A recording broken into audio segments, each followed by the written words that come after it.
Hello and welcome to Paradise. You are listening to the Green Dudes podcast, the only Green Day podcast that matters. You are here with me, Connor Mack, along with my best pal in the Green Day verse, Green Day comrade in arms. Um, Uh-oh. we're all good. There's nothing. There's You're nothing uh happening. you're not using that fucked up mic, are you? Because you have two Uh, mics. I do have two mics. Yeah, I don't. That's a good question actually as to which mic I'm You using. you might be Um, using the fucked up one. I'll let and you continue your intro. Sorry. And of course, my dude wife for life, Mr. Connor Kelly. Connor, how are we doing on this fine Sunday afternoon? Doing all right. Doing okay. You know that song Lazing on a Sunday Afternoon Yeah. Yep. by Queen? Mm-hmm. It's on the Night of the Opera album. Yes. That's That's what you. That's that's what you that right now. reminds me That of. yeah, gotcha. That's Yep. that's because what are you? I mean, are you wearing a button down or a robe? No, this is a robe. This There is we a go. robe. So that's why Yeah. it really feels like you are the epitome of lazing on a Sunday afternoon. Yeah. No, that's exactly how I feel. And it's cool that we have the video. It's like now the viewers at home too can see Yeah, this robe that I'm wearing. So that's really fun. it just it adds a whole another level to because I mean before they have to visualize themselves what we look like and Right. And we would have sat here, we would have described the robe in excruciating detail. at length, and we can't do that. We have more important things to get to. So I think it's a good thing that we don't have to worry about any of that anymore. We don't have to count all my freckles every episode. Right. No, we are streamlining the process here, We're people. You're welcome. streamlining the process and streaming the process. That's right. That's Yeah. good. Yeah, so this is a Sunday afternoon. Coincidentally, or funnily enough, it's the day after we recorded our previous episode for Longview. We're doing 2 days in a row here, folks. Yes. Yep. I happen to have the time and it was kind of like F it. Yeah, Let's do it. not? Why the heck not? Let's And do it. And we don't know who knows what's going to be happening next weekend because I it's know. going to be a special day for Oh someone. well, hey, that's a good point. We have plans. We have potential plans coming up. So that's a good point. It is somebody's birthday coming up. Yeah, we're not going to say whose. No, we're not going to say whose. It's somebody in the Green Dudes family. Mm-hmm. Is turning Certain number, man of a turning, certain age. It and could. uh, So yeah, I don't know how I feel about. I don't know how they feel about right, that. yeah. Who knows how that person in the Green Dudes family? Who knows how they Yeah, feel about it? I don't know. I will have to ask them. Of course, we're talking about our producer, Duncan from Idaho. Yeah. He is turning 31. Old fucker, old Happy birthday to fucker. you, buddy. Yeah, and it's funny because this is the day after our recording session for Longview, and Connor, you happen to have on the same Green Day shirt you were wearing yesterday. Yeah. Yep. Wasn't sure Pretty, if you that's were pretty gonna cool. comment on that. Well, it's the weekends. It's Here the I am. I'm freaking lazing weekend. on a Sunday Yeah, afternoon. I mean, what am I gonna do? Put on a different shirt? that would be Shirt's still essentially. clean, It's you still know? clean enough, and it's like that's like wasting. You'd be wasting a shirt. It You'd would be be a like, why waste of a would? shirt. Yeah. And Connor, as you can tell, I'm wearing a different shirt. Yeah, well, you're wearing a But flannel, wait which a could second. be But yes, wait you a could second. have the same But wait a shirt second. underneath. Hold your horses. Hold your Okay. horses. Here Yep. we go. We got my There we Green Day shirt go. underneath the same There shirt we I was wearing go. yesterday. And that was not plans. That's That just was no. We are just two lazy motherfuckers yeah. Who smell like shit. who smell like shit. Well, we are covering the Dookie album, so I think it's important that we kind of remain in character Yeah. as No, much as it's we can. I'm getting like a much more like intimate headspace about you know, what it's like to kind of embody this record. It feels like I'm Yeah, understanding Dookie, you know, the dirtier I become. Yeah, absolutely. Yeah, but by the end of this process, we'll be covered in Duke, that's right. covered in Dookie. Um, Covered in Duke. You said Now it. today, covered in Duke. Fans of the show, they might notice that what I say up top when I introduce the podcast is I say hello and welcome to paradise. Now that is not just a clever saying that I thought of myself. I happen to be referencing a Green Day song Can you titled guess which one? well, which two? Or like, can you guess which Which two two? songs? Which two? You're right. It happens to be called Welcome to Paradise. We have already covered the song. We have Yeah. dedicated an entire freaking episode to the song before.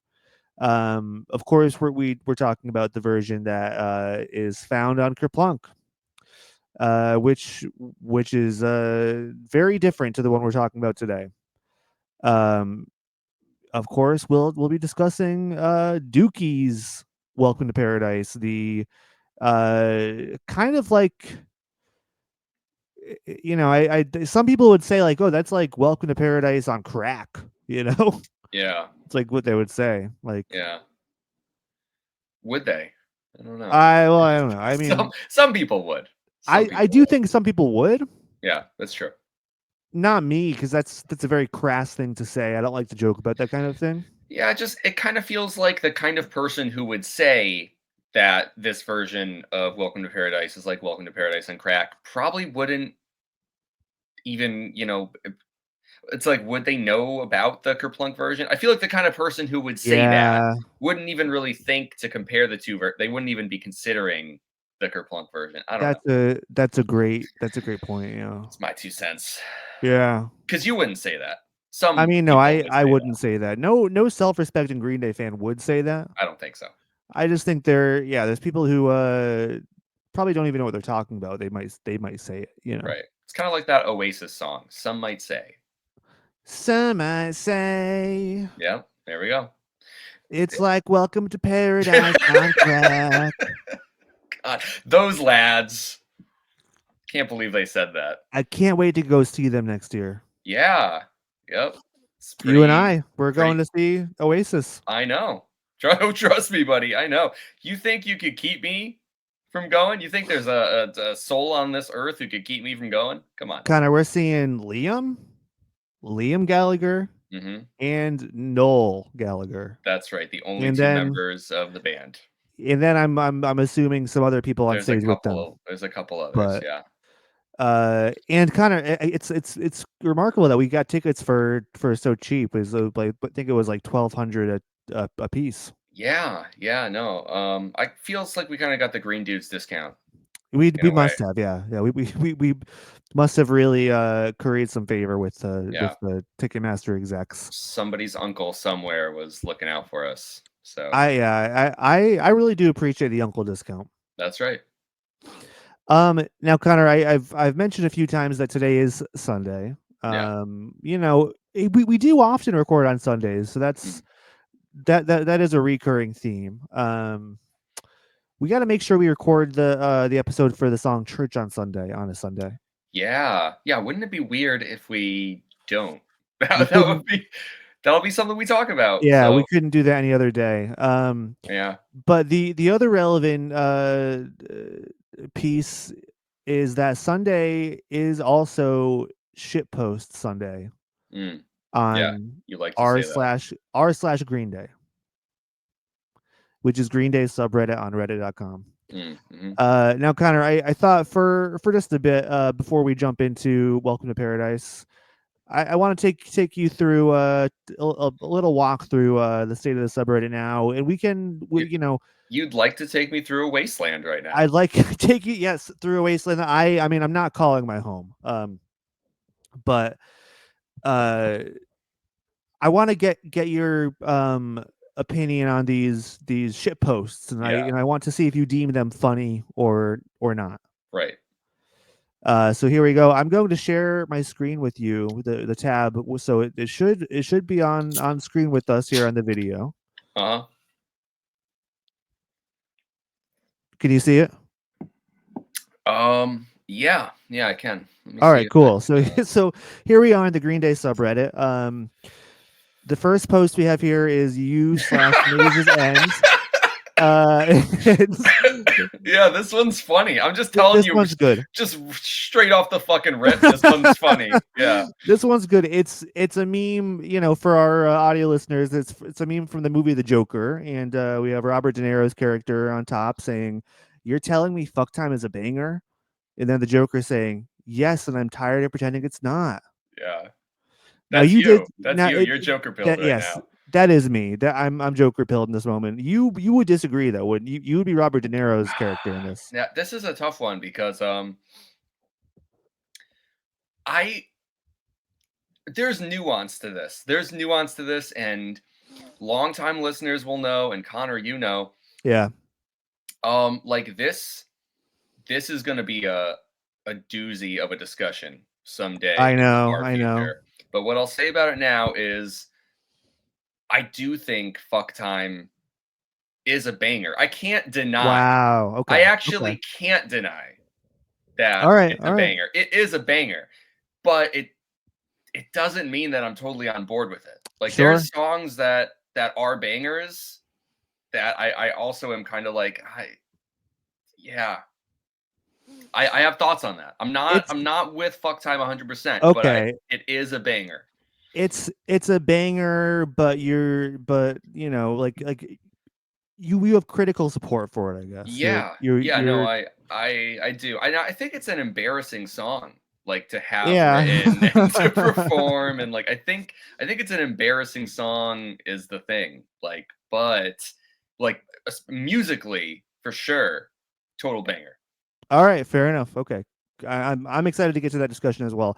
Next up, we have u/cd_uno xx. Who is on the cover, and then this album is it's a picture of the Trey album. So it's like, haha, the answer is right there. Yeah. That one is not funny. Yeah, okay, this is not a winner for you. No, not at all. Yeah, I didn't think so. I don't know. Uh, It's not this even one, like wrong answers only. I don't know. It's not yeah, funny. this next one's really good. This is u/Kiara_way, and they say my favorite kind of image, twinks with rappers. First one is Billy Joe and Snoop Dogg at I think it was the MTV's New Year's Eve special 2005, Yeah. which we watched, by the way.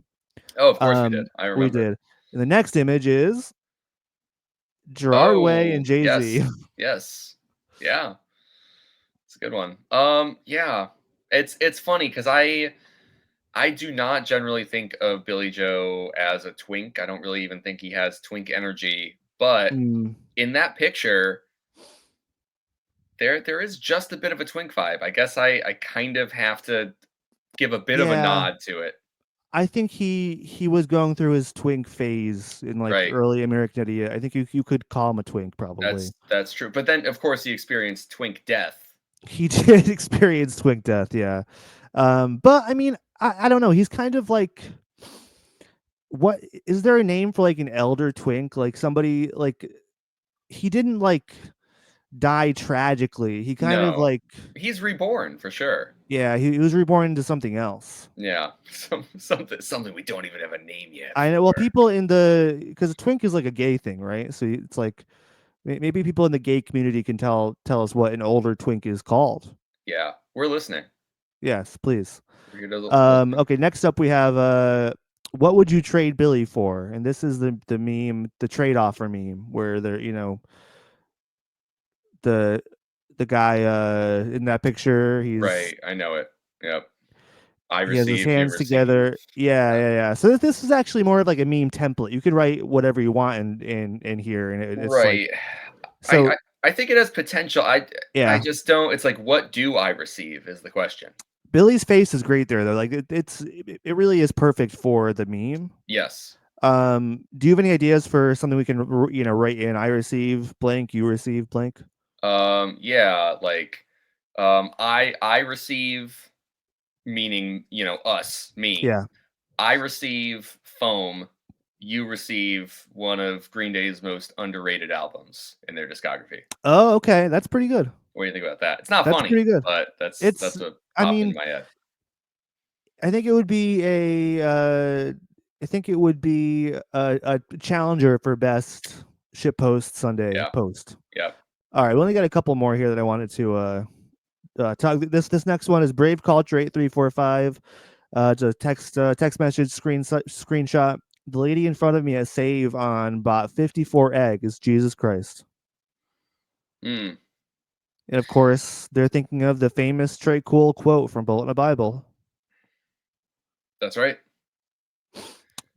You know what's funny about this? It makes me think of when we were reading Lord of the Rings, when we were reading Return of the King, and the Witch King is like, "No man can kill me," and then Yeah. Eowyn takes off her helmet and says, "I am no man," and I think that's the loophole here. Yeah, no man. It Oh, still holds damn. true. No man can eat 50 eggs, but you know what? A lady can.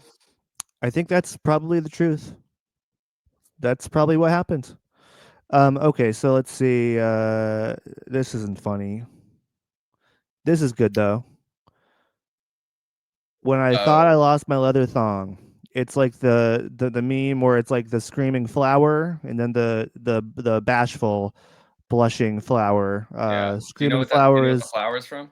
no. What's it from? It's from a game called Cuphead. Oh, I knew it was a video game. Yep. You don't have to say that. I don't Knew it like was a when video you game. this is too much. I'm already looking at images from Reddit for you. You don't have to All say right, fair, that. fair enough. The screaming flower is take back the blushing bashful flower is king for a day. Pretty appropriate. Yeah, yeah, I think it works. I think it works. All right, and last It's not laugh out loud funny, but it's no, humorous. it's like a quiet chuckle kind of thing. Yeah, yeah. Finally, we have this is actually originally from r/albums in a nutshell. This is Green Day. Uh, this is like what is it called? Albums in a nutshell. Green Day Dookie. And so this is Connor. Do you want to start reading the track Oh, list? sure. Here we are. Okay, so one, I don't give a fuck about anything. Burnout. Two, die. Having a blast. Three, my ex's new boyfriend probably sucks. Chump.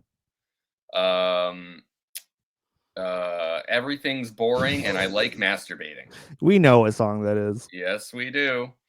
Um, I left home and hated it, but I like it now. Welcome to Paradise, baby. That's the song we're talking about today. Yeah. My girlfriend hates me, but I don't care. Pulling teeth. I don't get enough sex and have anxiety. Basket case. My feminist girlfriend is the best. She. There's nothing to do. Sassafras roots. I'm stupid, but want a girlfriend, so fuck it. What is this one? When I come around. Oh, when I come around, of course. Yeah, of course. When I come around, it's good. Okay. 11. I'm a bisexual and it feels weird. Coming clean. Yep. My old friend sucks now. Emania sleepus. Yeah, fuck you, mom. In the end.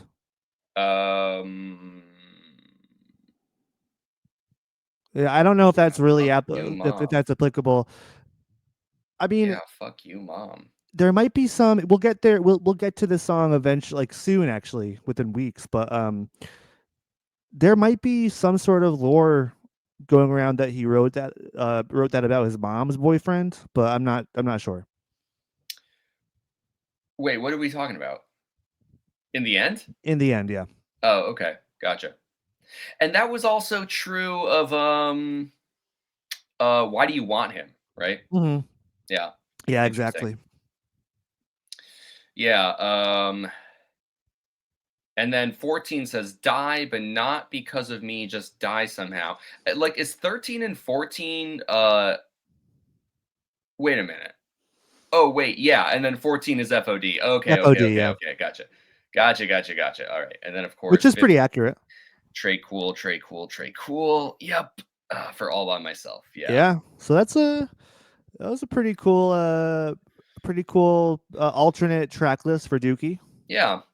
Be kind of fun to do that for other albums. Maybe we could That would be fun, yeah. have a crack at that for some others. Yeah, we can do it ourselves. We could do it It would ourselves. be fun to do the first two albums in that way. Yeah, but I feel like a lot of the songs, like Yeah, 10 of the 10 or 15 of those songs would be like, I have no idea how to manage my emotions, and I'm very uncomfortable with the way I'm attracted to you right now. yes, exactly. Or like you have a boyfriend, but I'm gonna, but I still want you. Yes, yes, yep. So, Well, all right, folks. That was a bit of Shitpost Sunday. Thanks for joining us, Connor. Out of 10, what would you rate the output for today's Shitpost mm, Sunday? it wasn't great. I think I would give it like a 5. A 5. Okay. Yeah, Yeah. I mean, I'd have to agree with you. It was pretty poor, barring the very first meme, which is yeah. why The it's, fuck time one was great. yeah, the Joker fuck time one, which is why it's at the top. Yeah, That's that's how they do things at Reddit, right? So, yeah. So congratulations. But step up your game next week because we might be back. yeah. All right, Connor. Yeah. Today on the program, we are talking about Welcome to Paradise, which again we had a whole last episode about Welcome to Paradise. So I mean, will there be repeats on this episode? Almost definitely. Will we be aware of us saying the same things over again? No, probably not. We're uh it's not something Yeah. that we're too in tune with. Man, Mike's bass is so good here, dude. Yeah, there's gonna be a lot of that. I'm sorry. I mean, but that's kind of for like the next two records. I think every song we're gonna be Yeah, like, but Mike just right. he's killing it. Holy Isn't fuck. that what you come here for? I mean, I think the listeners know what they're in store for Yeah, I think so. one way or the other, right? Yeah, I hope they know. I would like to think that they're aware that we're two idiots talking about Green Day with I mean we are experts, but we're only experts in the sense that like we have put in like over 1,000 hours into not yet knock on wood Yeah, um but yeah we put over 1,000 hours into learning about Green Day and loving Green Day, and that does put us in the expert category. So doesn't yeah. mean we're smart. Yeah, definitely. My thing, like, especially as we go through this podcast and as we go through like, for most songs, even like huge, huge, huge songs, there's usually like a line or two or some words that I don't know, and I did feel kind of embarrassed about that at first. And as I go through it, I'm like, I, I'm not positing myself as like the number one Green Day fan, but I do feel like I'm here to speak No, that's on me. being. Exactly, that's you. But I do feel like I can speak on being a lifelong Green Day Yeah, fan, like absolutely. in that, and it's like, I don't know.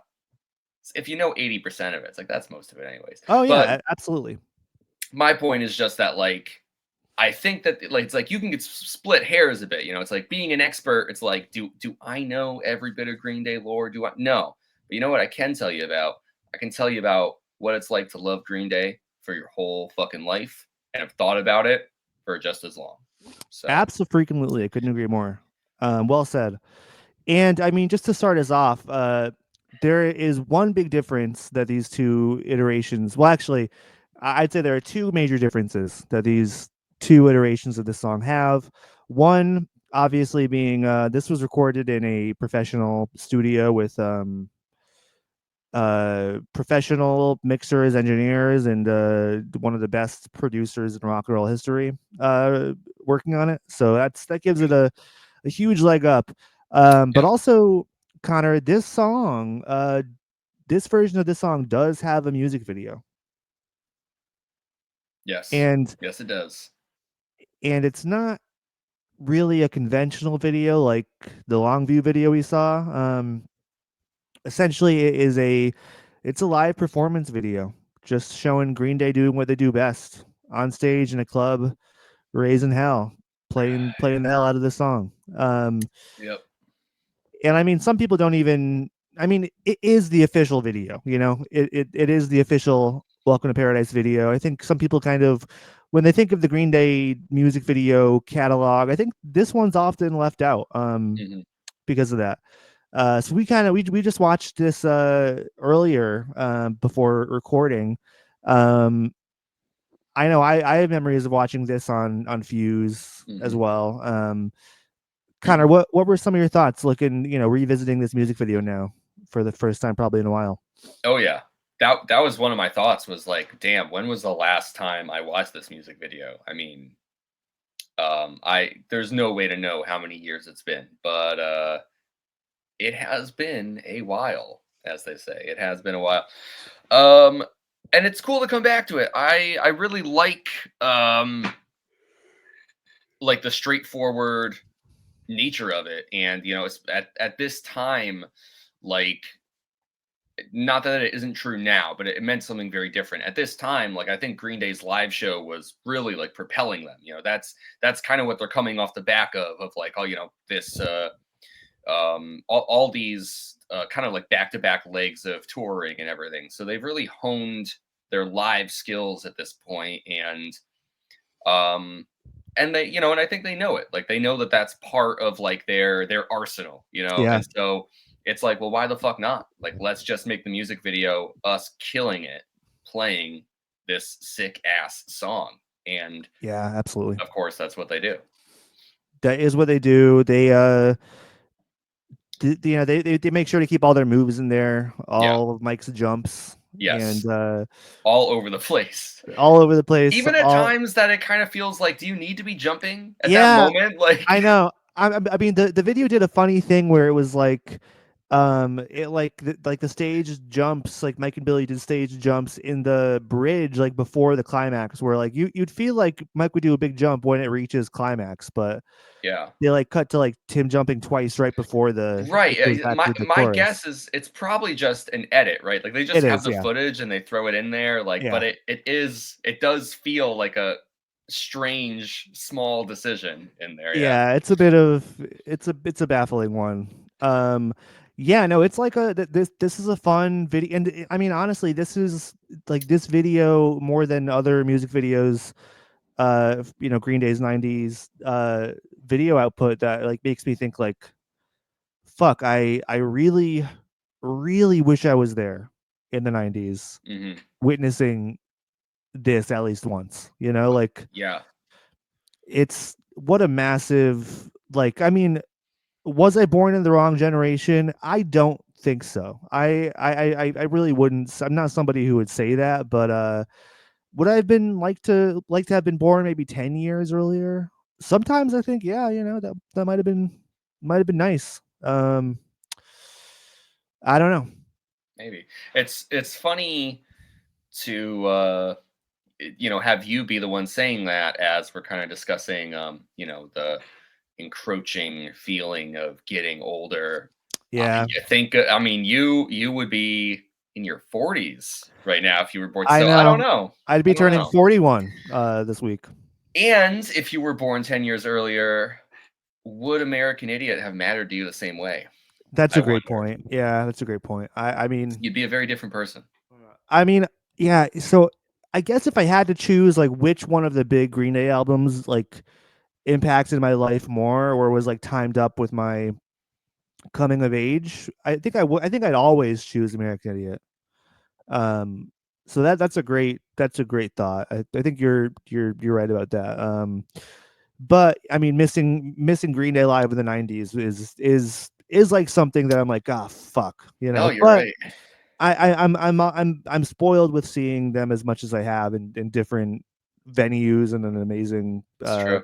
si- situations, but still, it's like, what Yeah, if?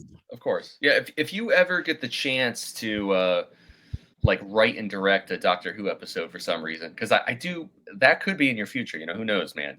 Who knows? It could be. Who knows? Who knew? That's a Doctor Yeah, Who thing. yeah, yeah. Um, yeah, I feel like you'd have to have a scene where the Doctor and the companion go to a 90s Green Day. So it Oh could yeah, be in this very music video. You could it have could like be. the Yes, grainy footage of yes, like the Doctor edited in the background, or absolutely. there's fun And ways to do that, there are, and actually, this brings me to there is like a there's a part of the video that where Billy is burning what looks Mm, like a book or a magazine or something on yes. stage.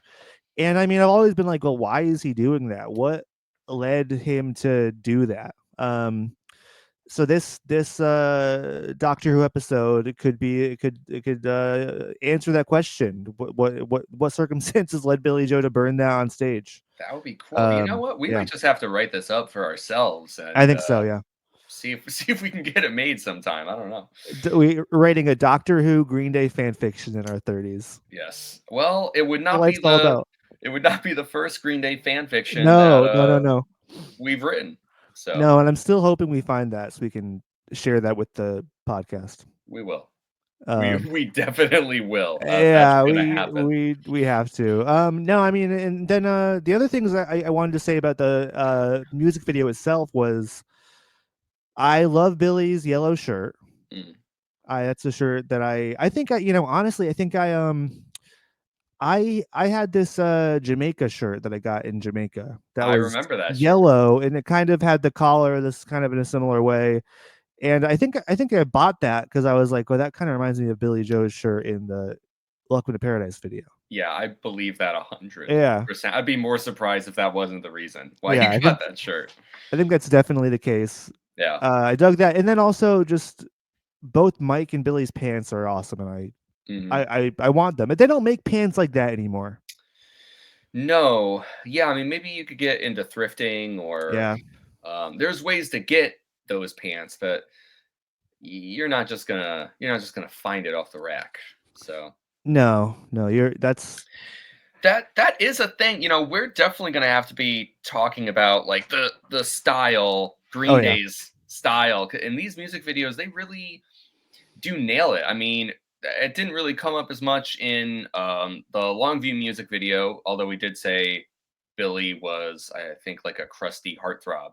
yeah, we But did say that. Yeah, they definitely are considerate of their fashion in a way that like is not not like it's like performative or whatever, but like obviously they're aware that whatever they're going to wear is going to be the image that's captured there and sent out into the world for however many thousands at this point, like millions of people to have seen, right? Like it's yeah, it's still it's worthwhile. Like anyone would make that consideration. yeah, And yeah, I think that they picked their outfits with I don't know, just a really good eye. It's like such a delicate balance between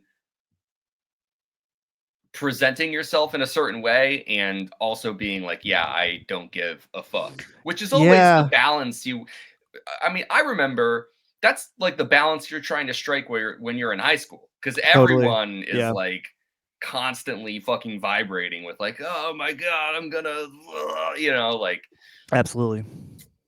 I don't know. I'm kind of getting wrapped up in my head here, but they fucking nail the fashion for sure.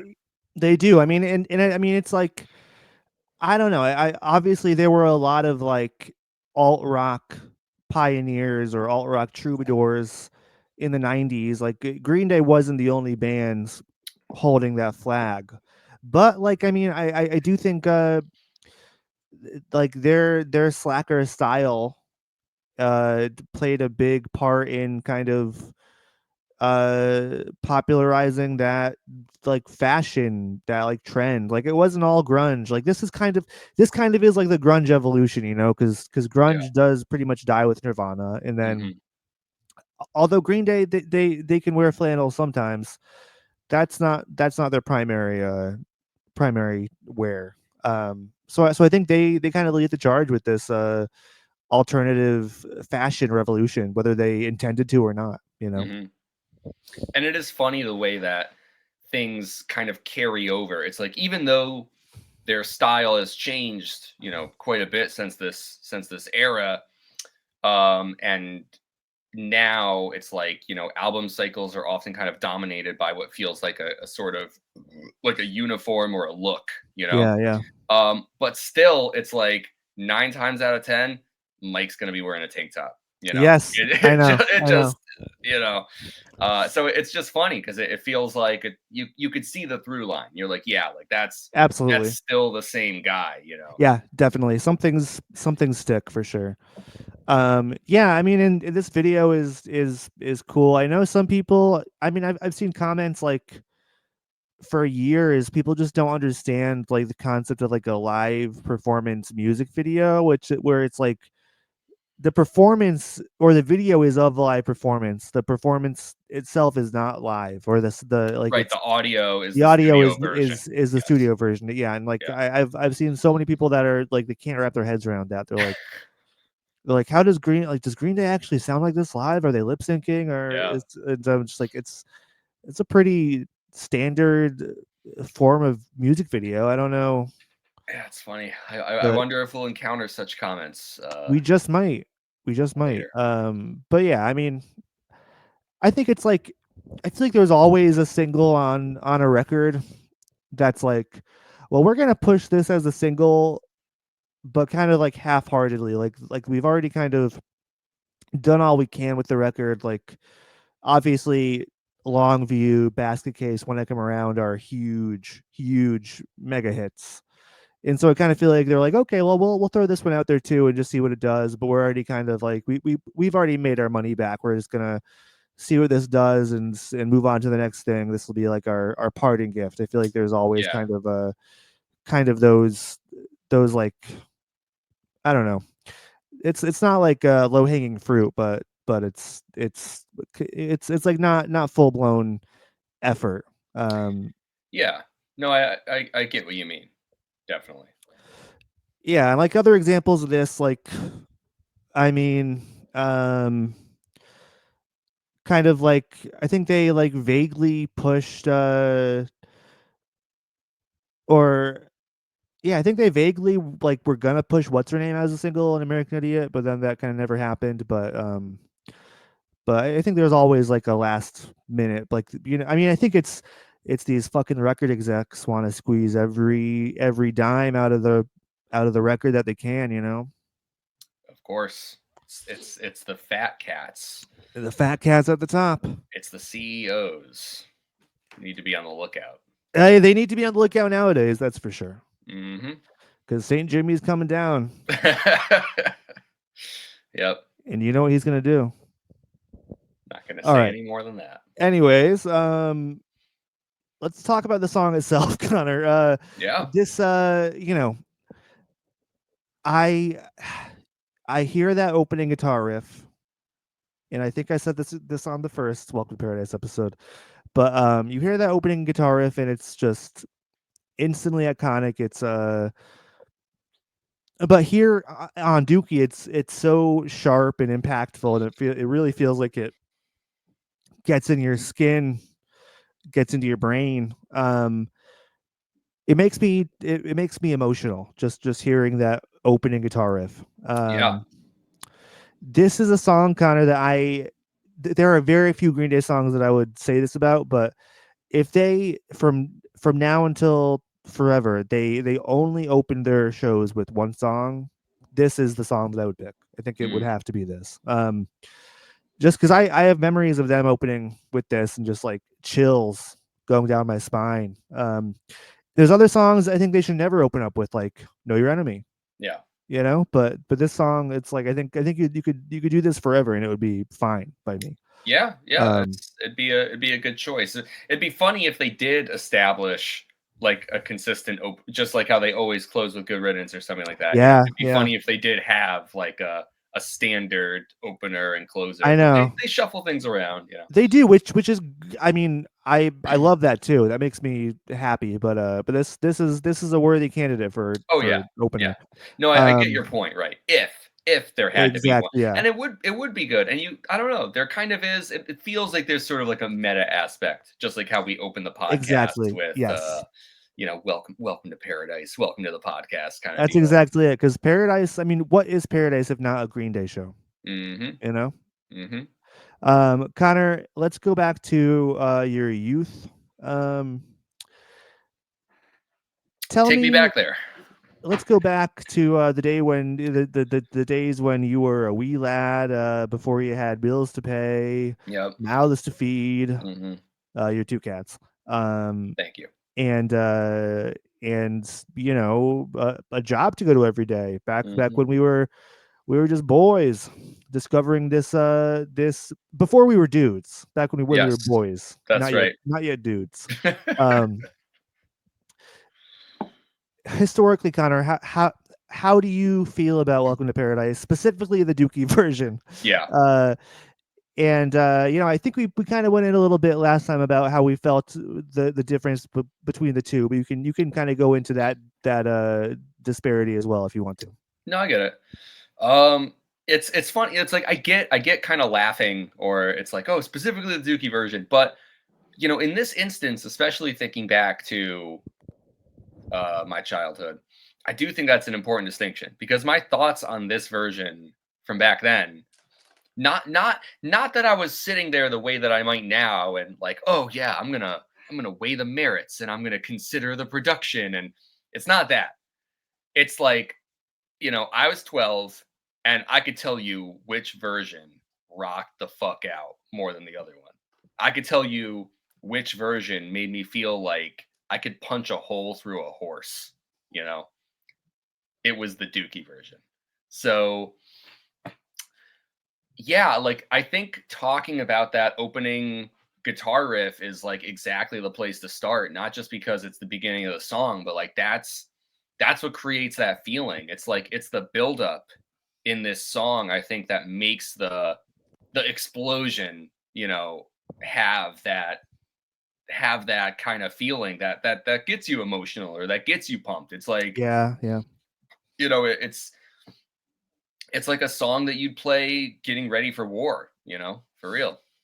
absolutely. No, I think kind of saying that it makes you feel like you can punch a hole through a horse, Yeah. as absurd as that is, Connor. I get it. Yeah.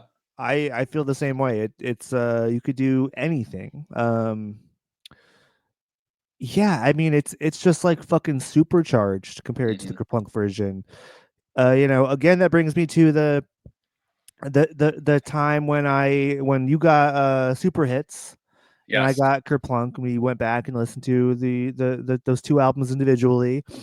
And I think the distinction between the version of Welcome to Paradise on Kerplunk and the version of Welcome to Paradise on International Super Hits that you had, um, that like really kind of made me. I'm like, wow, like my version just like seems like deflated in Hmm. comparison.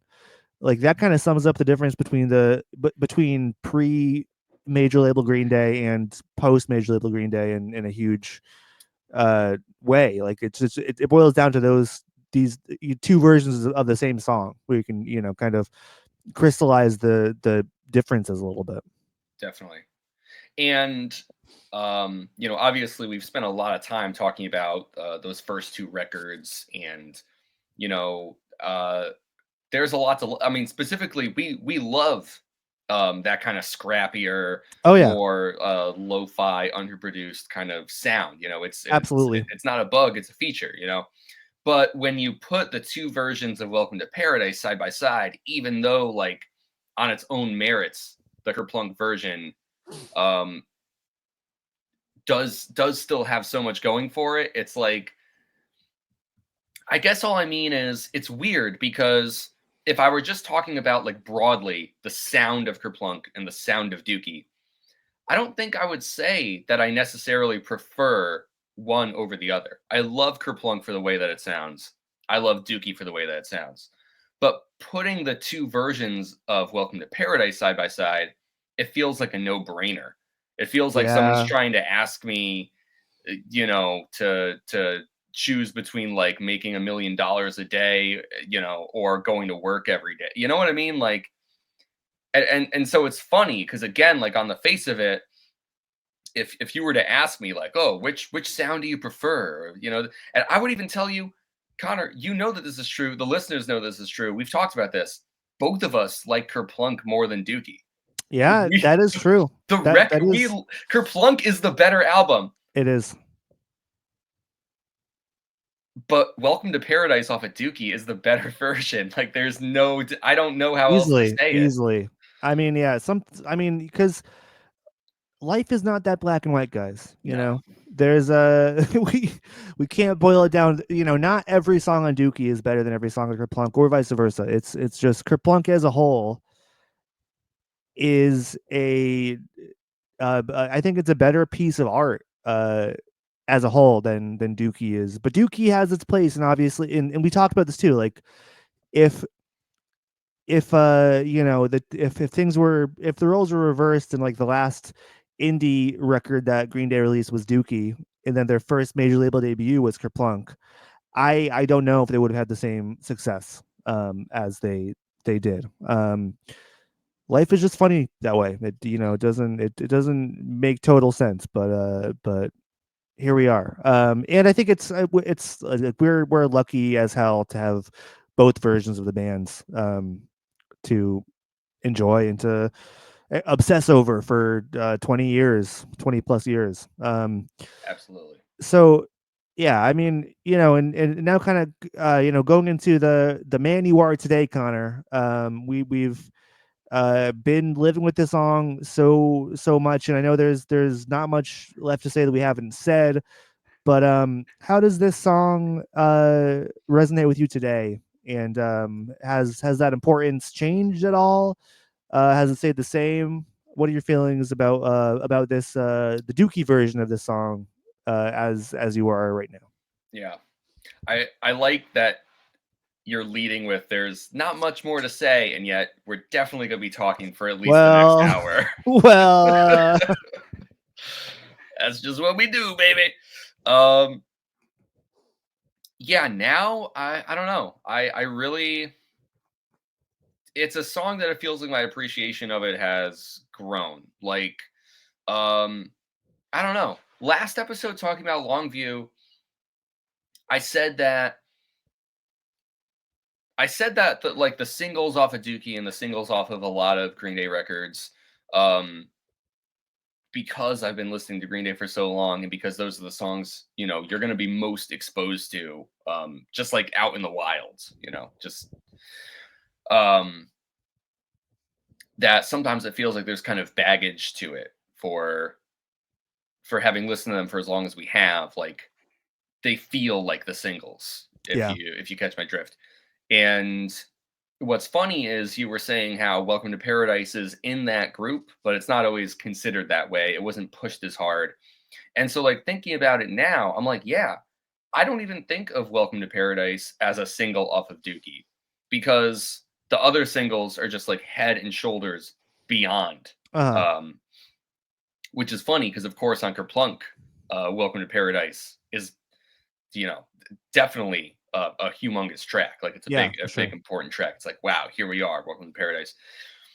And it's like, well, now here we are in Dookie, Welcome to Paradise. Almost, not that it feels secondary within, like, I don't know, consideration of itself, but having just gone through our Longview discussion, uh,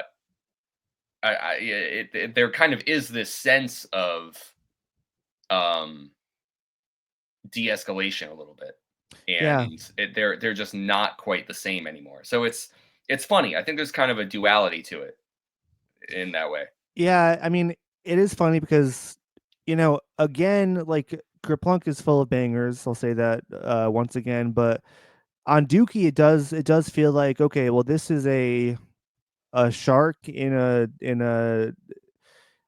pool of like even bigger sharks, Yeah, exactly. whereas on Kerplunk it's like, oh, this is the big fish on campus, this is Yeah. like one of the highlights. And yeah, it's just not, it doesn't come across that way on Dookie.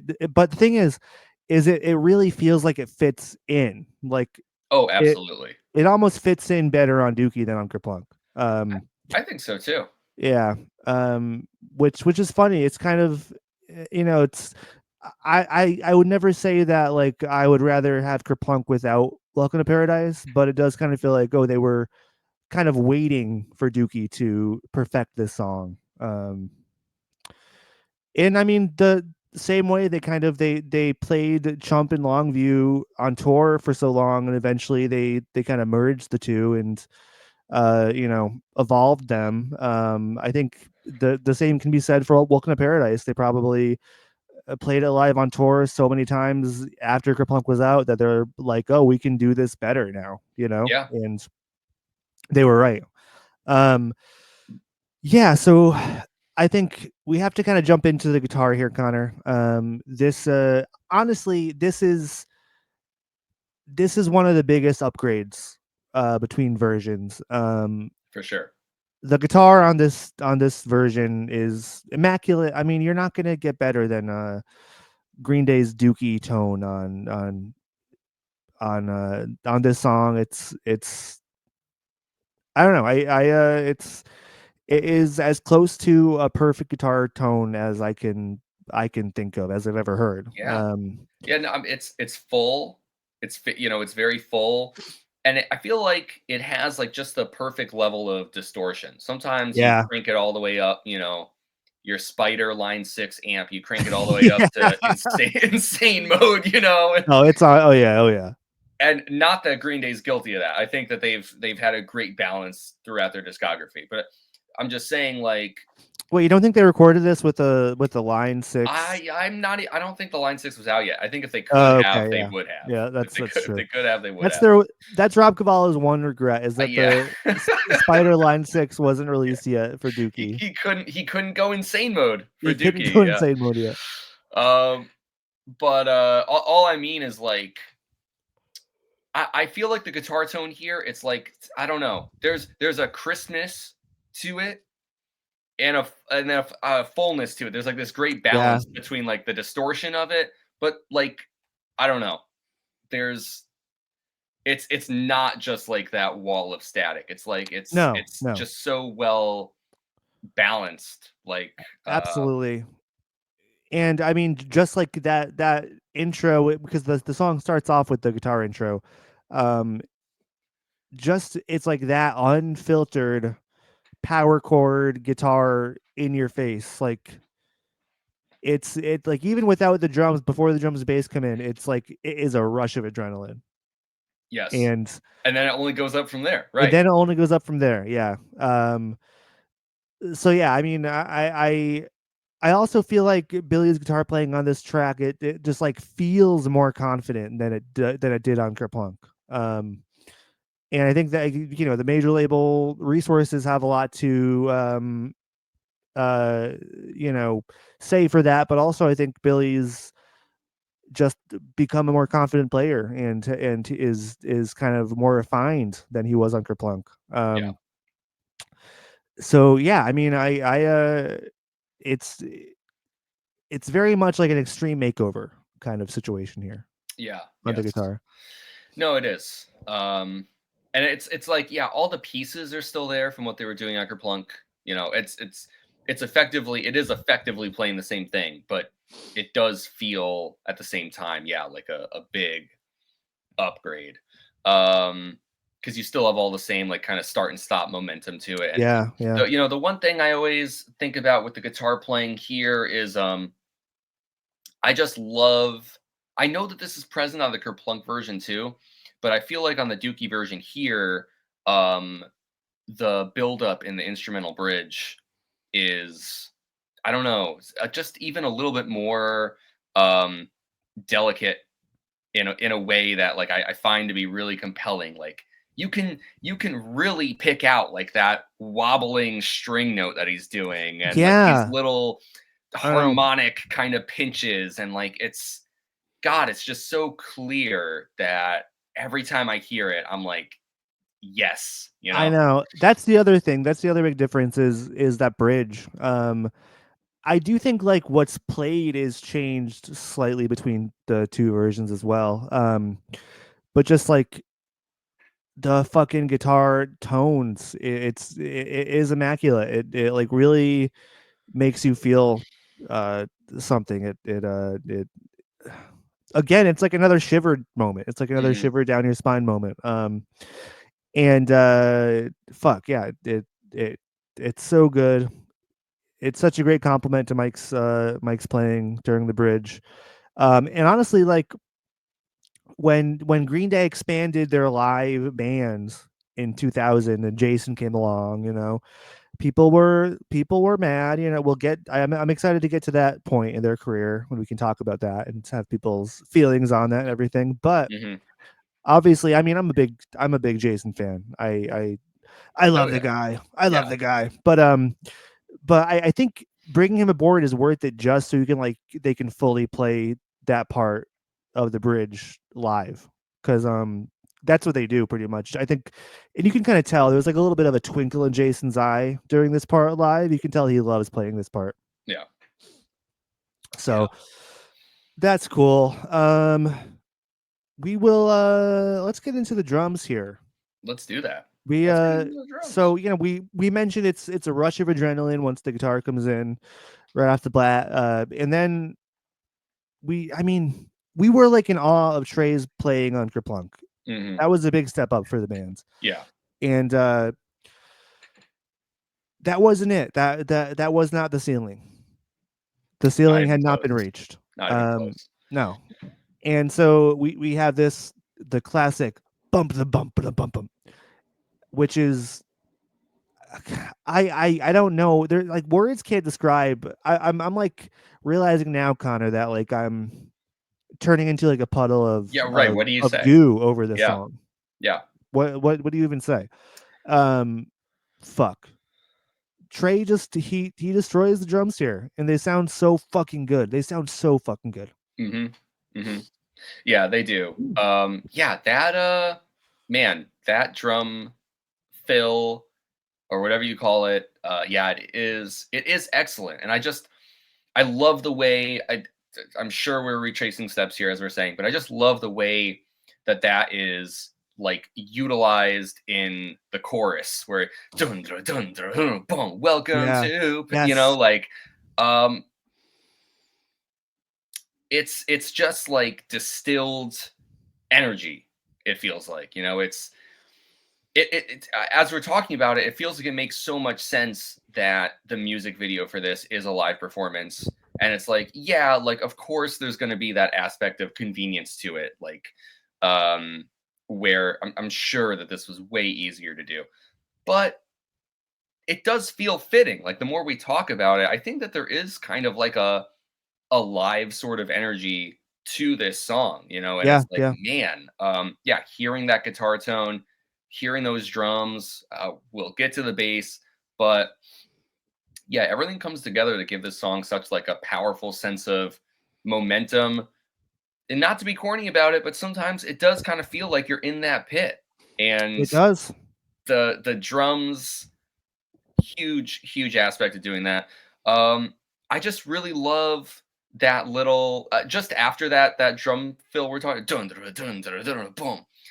Well, you get like a little tambo shake in there. Yes. You We know, get some Tambo action. We got a John Kiffmeyer tribute. yeah. I'm sure we mentioned that initially because I don't that's not a new addition, I don't believe. I think all the nuts and bolts here are the same, Yeah. just played to a higher degree. Yes. Um, but I'll be damned if it ain't effective. I just love the way it all comes together. Absolutely. Yeah, not to put a downer on this or anything, but a little fun fact that and this is all like Green Day lore, and it's at the point now where like I think I've heard Billy say this before, but like when they were after Warning, when they were when the band was kind of like trying to decide if they wanted to continue or not, or what their next step was, they were kind of getting fed up with each other and with the band and with the, their creative stagnation. One of the things Trey told Billy allegedly is that is that Welcome to Paradise is a shitty song, which is very funny. I do think, isn't there also in one, I forget which one, so you'll have to remind me, but I feel like it might be I feel like it might actually be Quattro, where they're getting ready to perform like some of the trilogy songs live for the first time, and you get like this backstage footage of the band talking about how they feel like a lot of fans just want them to do the same thing over and Yeah, over yeah, yeah. again. And I think Mike has a line or something where he's like, if someone tells me to play Welcome to Paradise one more time, I'm gonna hit him with my bass. Yeah, he does. That is a scene, but he says, if someone tells me to play Christie Road one more Oh, time. Christie Road. Yeah, Oh, okay. I which did. is very funny. Yeah. Yeah. So I mean, there are points in the band's career where things get frustrating, and I mean, obviously playing the same songs every night, that could take a toll on you if you're not enjoying yourself out there. So I mean, I don't. I think it's probably something Trey said flippantly. Mhm. Um, but it's always been a funny thing in the back of my mind, like um, that he felt the way at some point, allegedly. Yeah. Um, Oh, I mean, yeah, I believe it. The perspective of the artist and the fans is always going to be different. It's funny. Like we've even man, like when Billy said at the time, 99 Revolutions was the best song he had ever written. According to him, it's like yeah, you just have to ask, like, what is going on upstairs? I know. What is going on in the mind of that man? Like There's a crazy just what a gap between fan perception and artist perception. That it's I mean that's nuts. yeah, I even pretty much like 99 Revolutions yeah. a It's decent amount, but I that's don't. just I agree. it's a crazy crazy thing to say. It is, and it is funny to think about. It's like, if you're the one. I get it. Like Connor, you yourself are a longtime artist and Sure. songwriter, Mhm. and it's like, I myself have been known every now and then to make, and there is a feeling of like making something, creating something, Yeah. taking the time, Oh and yeah. like it just feel like you're like, I did it. Whatever that new thing is, you're like, yeah, I tapped into something. I I think it makes sense, but there just is a disconnect between the There way in which is. they view their body of work and Yeah. fans view their body of work. And how And could that's there not okay. be? Right, how could there I not be? Yeah, Exactly. especially at that level after writing that many songs. I think it's hard for there not to be some drift there. But anyways, we got to get to Mike and his bass playing so we don't get hit with his bass. Um, Yes. Yeah, we gotta do that. Connor, this is just such a fucking. What I mean, everybody is. They're all playing on all cylinders here. Yeah. Um, Mike's bass, Connor. What are your thoughts? It's if you don't mind me going a bit first here. Mhm, mhm. It's just bouncy. Connor it is Yeah. in the pocket. It is bright. It is fun as hell. Obviously that fucking bridge. It's near perfection. I don't know. Here I am again, a puddle on the floor, Yep. Puddle of goo. a puddle of goo. That's our Puddle of Mud cover band, Puddle of Goo. Puddle of goo. Yeah, I like it. So what say you, Connor, about Mike's bass? I don't think it will surprise you to know that I'm in complete agreement, Connor. And I having not listened to the Kerplunk version of this song um since probably shortly-ish sometime after we got done talking about Kerplunk, because I'll Yeah. still listen to the album every now and then, but I bring it up because I imagine our discussion about Mike's bass at the time was heavily focused on the bridge, and Oh yeah. as well it should be. But I think, going off my memory here, a big difference is just how great Mike's bass sounds all over this song on the Dookie version. Like in the verses, it is just phenomenal. You I can know. hear every note that he's playing. And that's just not always true. Sometimes that's a matter of production, sometimes it's a matter of the song structure, Yeah, yeah, but yeah. like, listening through this Dookie version really made me think about, this is not what we tend to call like a playing for the song kind of role for Mike. And yet it's just such a good balance, because it's like, obviously Mike is following along with Billy, but like his bass here is complicating the song a lot Yes. more. Yes. And so like, yeah, with Billy you get the you know, like yes, but yeah, Mike's bass is like springy, Yes, it and is. there's there is like this complexity and this movement to it. Like you could feel like, you know, the notes going up and down the fretboard there on the neck. Like um I don't know. I just had a lot of appreciation for like listening to Mike play on the verses throughout this song, because there is such like a clarity to it. You can really follow along with what he's playing, and you know, there is like true skill. Of course, you know, when I say skill, it's of course no disparagement to any other performance. We know that Mike is a remarkable bassist, but like it's on display here. What It Mike is is. able to do is on display here in the verses.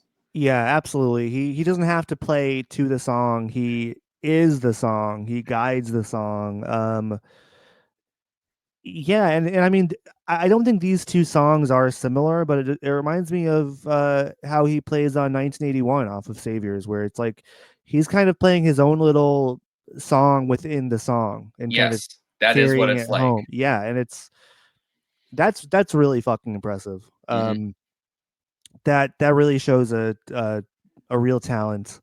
Um, and I mean, again, I could ascribe that to just playing this on tour every night between Kerplunk and Dookie. Because I do think that it's that the bass part is different here. And obviously the production embellishes it like 100%. So those two things I think are uh are very much in play here. Hmm. And yeah, what a fucking treat. Just even just like listening to the fucking bass track isolated is just like what a ride. Yeah.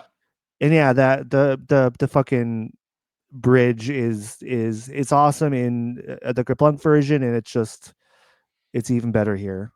That's all there is to say for me. Yeah. Yeah, it is just excellent. Yeah, not really anything to add. I love that when everything drops out, you know, it's the bass that's, you know, left hanging there Yeah, even before the drums come back in. Like it's just Mike, and yeah, a really great showcase of him there. absolutely. Ready to move on to the vocals. We got Billy Joe's vocal performance here to talk about. I mean, God, I keep on saying, well, this is actually the biggest difference between the two Yeah. tracks. The guitar is the biggest. Oh, actually, the drums are the big difference. No, I mean, but Connor, the vocals, Mhm. Mhm. the difference between Billy's performance on Kerplunk and his performance on Dookie is that it's kind of insane. You know, I have my thoughts. I know we talked a bit about his vocal performance on Kerplunk. It really feels like again, it's that same confidence that he has with the guitar playing that Mhm.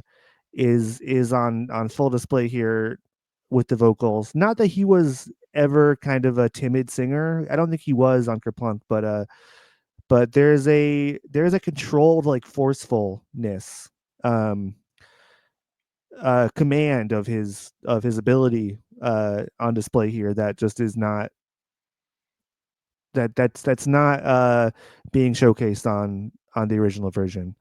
Kind of, what are your thoughts on Billy's vocal performance? Yeah. Um I mean, I'll back you up on what you said there, and you know, we were talking about how on Longview, it's like, hey, here's Snotty Billy, you know, fully Yeah, formed. Here he is.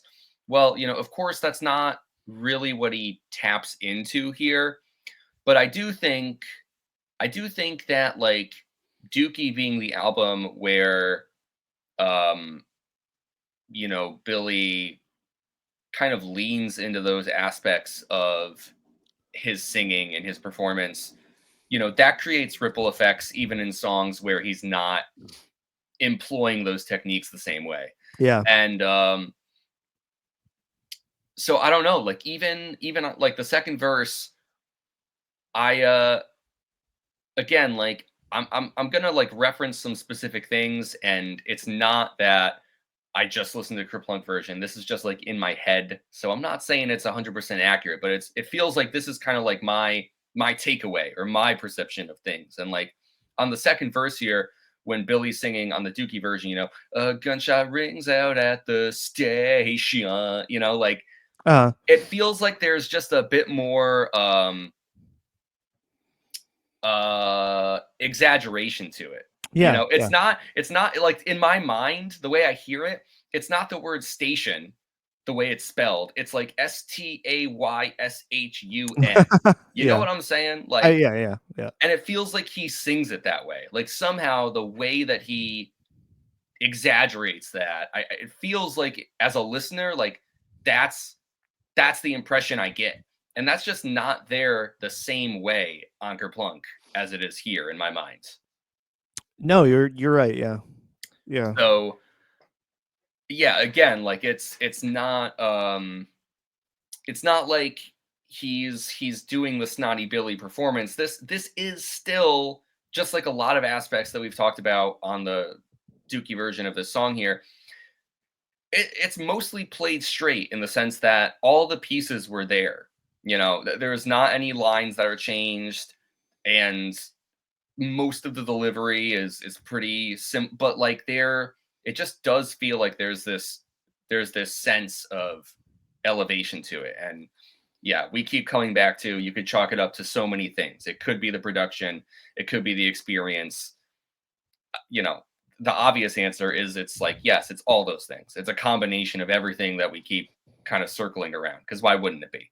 Um, but even though it's hard to like maybe articulate specifically exactly why, it feels like very clear that it's like, yes, the difference is there. When you sit down to have a breakdown discussion about it, and you kind of come to realize like, man, what is it in the end? Like, can you like dissect this frog and fucking pick out the pieces and figure out what makes it tick?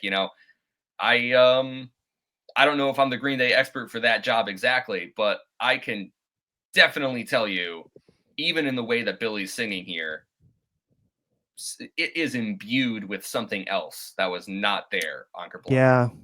Yeah, I mean there's some kind of energy, or I mean something shifted. Something really did shift between these two albums and recording sessions. I don't know. I think it's all there. I don't know how intentional it was, how he said, said to himself, well, for the Kerplunk I'm going to record this song kind of, we talk about Dookie being the slacker album, but really he kind of sings the Kerplunk version as a slacker. Like it's like a very intentionally like low effort performance, even though it sounds great and he does a great job with it. So that's just Hmm. the intention with it. Um, I mean, it seems like he is putting in effort here and it's paying off. So I think that's just how he recorded the entirety of the Dookie album, intentionally or not. If it was just he was holding in his piss this entire recording session. Or he was just so nervous. He couldn't help but put in maximum effort. Whereas with Kerplunk, the pressure was off. No, Connor, In a I, big I way. think I think you're right, because he says it himself. He was a teenager, and That's true. he was full of piss. He That's a says great. That's he a great says it point. Yeah, himself. that's a great point. And vinegar. That's the other. That's the missing ingredient there. Yeah. Um, all right, Connor. Anything you want to say before we move on to the our lyric interpretations and maybe some things about the lyrics that we didn't realize? Just throwing it out there, since we're on the vocal performance there. Um, the harmonies with Oh Mike man, and how could Billy. Connor? I had that as a note and I didn't even bring it up. The harmonies here, Connor. What again? They were great. They were great on Kerplunk, Yeah. but they are perfected here. And I love seeing in the music video, I love seeing Mike deliver it. I love hearing the backing vocals, the whoa, like, Yeah, yeah, yeah. Yes. it's just cool to see him do it. I, That's and I think that there is like a bunch of additional harmonies here that just are not present on the Kerplunk version. Mhm. So they really fucking they fine tuned this thing like no other. Like I mean, it does make you think like what other songs could use an extra year in the incubator or Right. like an extra tour to perfect. Like that's I don't know if there's any other songs in their catalog that I would want to get that treatment, but it's an interesting thought. No, it's true. And it does kind of, there's that idea where it's like, a song's never done or whatever, or like Yeah. no piece of art is ever really like completed. And man, what a demonstration of that, because it's like if you're a 16-ish-year-old Green Day making your plunk and you make Welcome to Paradise, I mean, if you ask me, I'd be pretty pleased with myself. I'd be Oh like, yeah, yeah, like that song fucking rules. absolutely. We're done. Here it is on the album. We did it. Nah. Like, and then you see just how much room it had to grow without essentially changing anything. I It's know, it's like, how do those two things coexist? But right? it's there. So it is funny to think about, because essentially any song that's been released, any piece of art that's out there in the world, as an audience member, there kind of is like a sense of doneness when you see it, Yeah, and yet it's like, man, if they could do that with Welcome to Paradise, then fuck, who's to say what anything could be? I know. Listeners out there, if you have any other songs that you would like to be revamped or any songs that could have maybe used another album cycle to perfect, let us know your picks. Would a version of Fashion Victim on American Idiot be any better than Warning? Probably a Mm. bad example, but that's just the kind of question that we're asking here. What about Um, just all of Rev Rad? all of Uh, yes, all of River at Rev Rad produced by Rob Cavallo. Let's hear it. wow, that could be an all timer. That could be Yeah. an all timer. Anyways, write us with your picks. All right, Connor, you want to help us with a song? Yes, I do. All right. And it goes a little something like this. Just tell me the words Words I I might might have have known. known, The the words words I I might might have have known. known, The the words words I I might might have have known. known. All right, so kind of it's funny that like a lot of the song has changed between versions, but one thing that didn't change was the lyrics. Yeah. So what do you got for me today, Connor? uh, Nothing. Yeah. Because the first time we discussed this song, I know, um, the line that I didn't realize at the time was, for some strange reason. That's the line that, like, I couldn't unscramble that sound. But happy to report that since going through it on Kerplunk, that has stuck with me. Look at all the Green Day song title references we can make in a single Hell episode. yeah, there we go. That's a It great song. has it has stuck with me. So I know it But has it do dada? has it do dada. Yep. All right. It Okay. do. Great. It do. It too. Yep. Uh Yeah, I mean, we can go through the lyrics a little bit here. I mean, again, that if you want maybe a more in-depth run through of these lyrics, you can listen to our previous Welcome to Paradise episode. I don't know. There like this is one part of the song that just did not need to change. no. I'm happy that there were no uh fixes. I think messing with the lyrical content would have been a mistake. Um, Yeah. Yeah, I agree. Yeah, it's like, what would you change? I'm not sure. I always love the shift between, "Dear mother, can you hear me whining? Dear mother, can you hear me laughing?" Like, yeah, that's like a very satisfying arc to the song that I find myself appreciating, like, every time I sing along to it for some reason. yeah, very much so. And I mean, That works. it's another example of Billy's storytelling in songwriting form. Mhm. this song has a beginning, middle, and ends. It's, Yeah. and it is like a concept record almost of Billy's, moving out, that experience. And again, I mean, we I think we talked about it too. Like a lot of this lyrical content does feel like it could be found on American Idiot. Hmm. It's it could be Jesus moving out, and finding his way in the city on his own. So there are, the origins of that story here as well. Yeah. Yeah, very true. And it goes to show just how long those ideas and feelings have been kicking around Billy's brain, Yeah, yeah, in a lot of ways, in many, many, many ways, he's kind of constantly going back and rewriting a lot of the same ideas, and not in a I'm gonna do this one intentionally too, not in a redundant way. ooh, good one.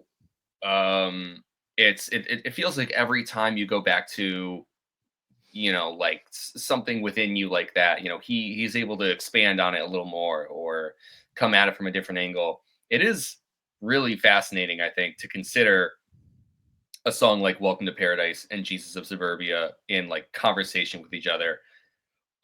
And I think they absolutely are. Like Yeah, for sure. that's just what's so cool to consider it, that it Yeah, the only thing that makes Welcome to Paradise, not feel maybe not feel on the face of it having that sense of theatricality is because it's on an album like Dookie. But if Welcome to Paradise was on American Idiot instead, who would blink twice? It would have made definitely. just as much sense. Yeah, and I mean, if this was a concept record, it would be the character of Billy Joe, moving away, going to the city, and then meeting Johnny Ray, and you know, the being a bad influence Yep. and leading him down a path of darkness and depravity The original Saint Jimmy. until he meets the character that we only know as she. Oh my god. And she, it's all, You know it's what? all there. I It's tell all you, there. Dookie is a rock opera. It's Yeah, done. dude, it It's is. It done. is. Sorry.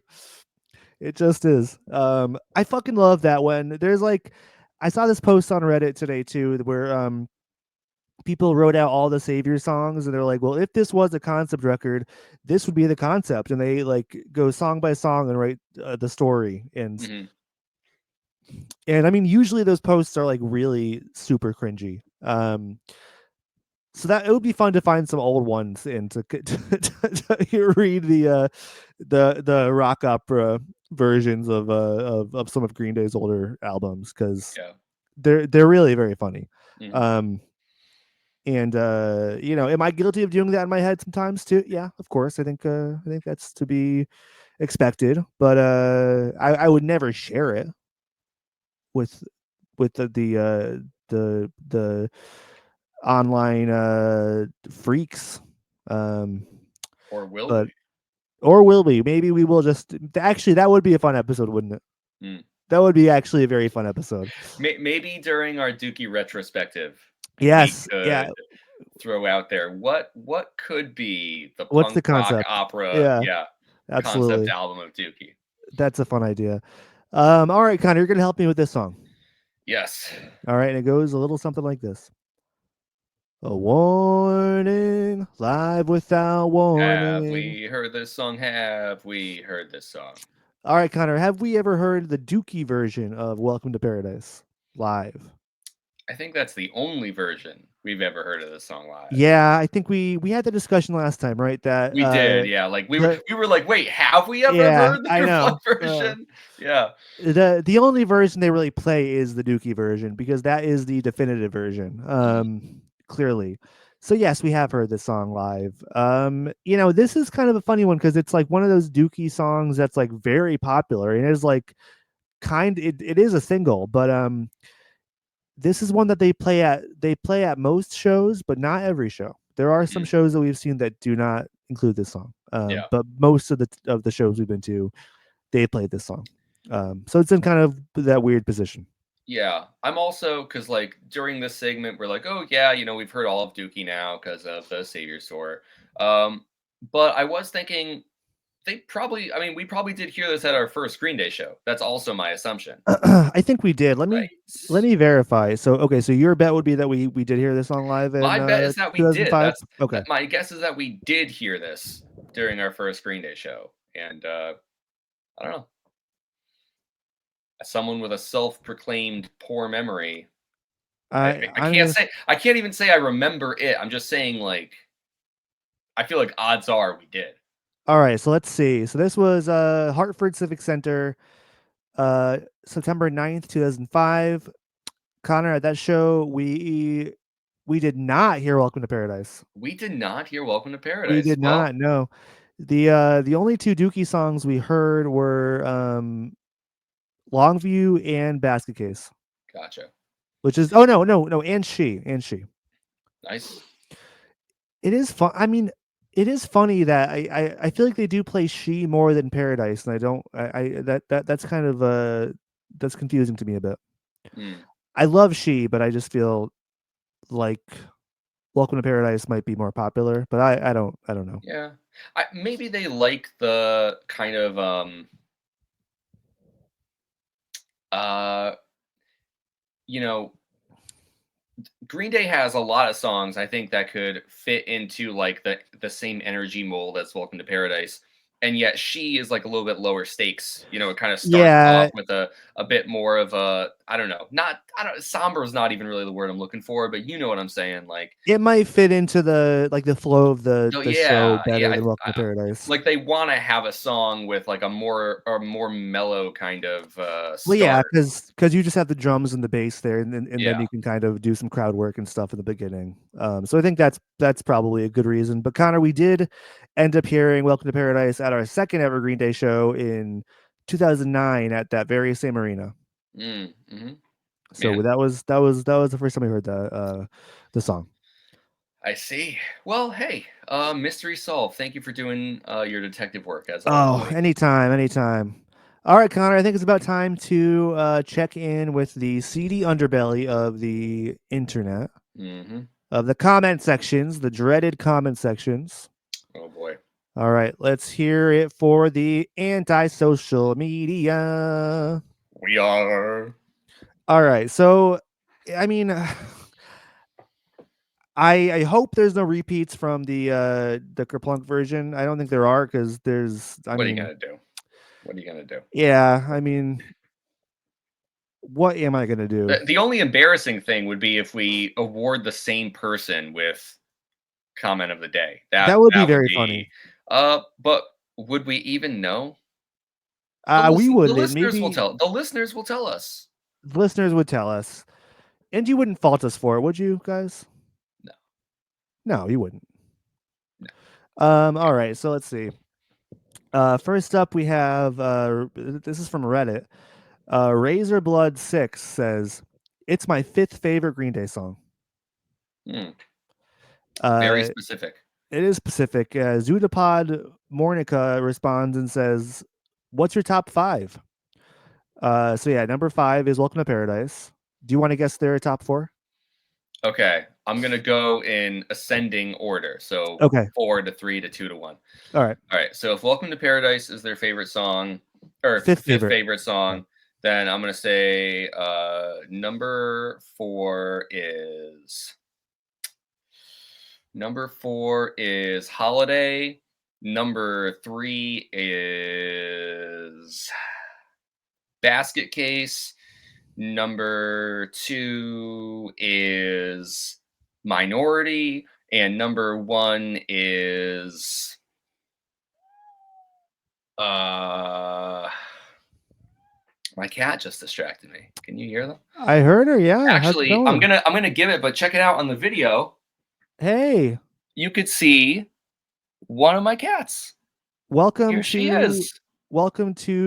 Stardom. Yeah, there How does she it is. feel?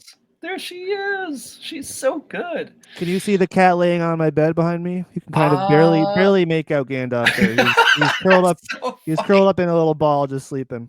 No, I thought that was just like an Yeah. old sweater that someone No. left there. That's funny. Pretty. I mean, close. Okay. Um. And number 1, I'm gonna say is I don't know, fucking I don't know. I'm just guessing. You could get this one. I'm just shooting fish in a barrel here. I can get this one. I think you could get this For one. some reason, that Connor, that makes me think it's American Idiot. That's what I'm going to say is number one.